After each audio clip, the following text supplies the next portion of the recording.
ঘন জঙ্গলে একদিন একটি বাঘ খাবারের সন্ধানে হাঁটছিল। হঠাৎ সামনে এক চতুর শিয়াল পড়ে গেল।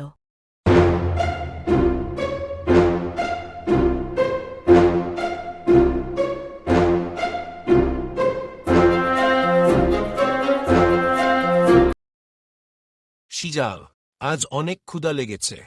তোকে পেয়ে ভালোই হলো, এখনই তোকে খেয়ে ফেলব। ওহ মহাশক্তিশালী বাঘমামা, আমাকে খাবেন? ঠিক আছে, কিন্তু জানেন কি, পুরো জঙ্গলের রাজা আমি, সবাই আমার কথা শোনে। বাঘ অবাক হয়ে চোখ বড় করল। তুই রাজা, প্রমাণ কোথায়? চলুন, আমাকে নিয়ে জঙ্গলে হাঁটুন, দেখবেন সবাই আমাকে ভয় পায়। শিয়াল বাঘটিকে নিয়ে হাঁটা শুরু করল।